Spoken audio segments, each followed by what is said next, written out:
Mr. Speaker, if anyone thinks racism and hatred don't exist in this country, I ask to them this: how do we explain such violence to that child in hospital?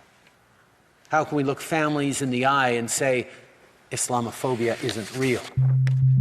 When you listen to the black Muslim woman who constantly looks over her shoulder at the bus stop, fearing someone will pull off her hijab or hurt her, she'll tell you Islamophobia exists. If you listen to the parents who beg their children not to wear traditional clothes for fear of them being harassed or... Assalamu alaikum. Lately, a lot of Canadians have been enjoying evening walks to get a bit of fresh air after long days at home during this pandemic. On Sunday in London, Ontario, that's what a grandmother, 2 parents, and 2 children went out to do. 3 generations of the Afzul family: Salman, Madia, their children Yumna and Fayaz, and their grandmother. But unlike every other night, that family never made it home. Their lives were taken in a brutal, cowardly, and brazen act of violence. This killing was no accident. This was a terrorist attack motivated by hatred in the heart of one of our communities. Ce n'est malheureusement pas un cas isolé. La Grande Mosquée de Québec, the cowardly murder of Mohammed Aslam Zafis at a mosque in Toronto, the violent attacks against black Muslim women in Edmonton, and so many other people across the country who faced insults, threats, and violence. They were all targeted because of their Muslim faith. This is happening here in Canada, and it has to stop. As leaders and as Canadians, we not only have to say enough is enough, we must take action. We cannot allow any form of hate to take root, because the consequences can be far too serious. We've seen it in Christchurch. We've seen it in other places around the world, and we've lived it here at home. Right now, Canadians are outraged by what happened on Sunday, and many Muslim Canadians are scared.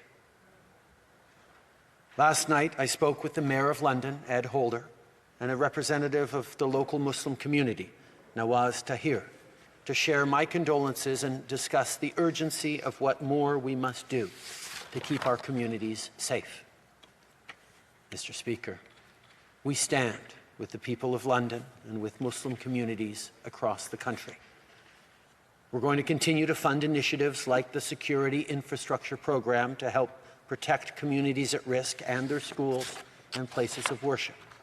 We'll continue to fight hate online and offline, which includes taking even more action to dismantle far-right hate groups, like we did with the Proud Boys, by adding them to Canada's terror listing.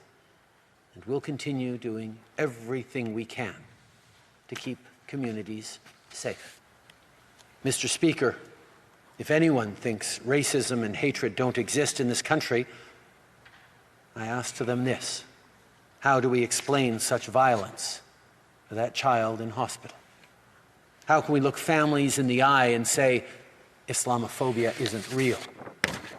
When you listen to the black Muslim woman who constantly looks over her shoulder at the bus stop, fearing someone will pull off her hijab or hurt her, she'll tell you Islamophobia exists.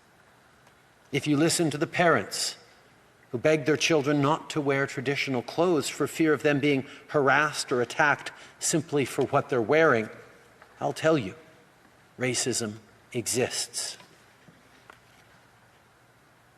Muslim families have often felt uncertain or even fearful when they go out in the streets wearing traditional garb.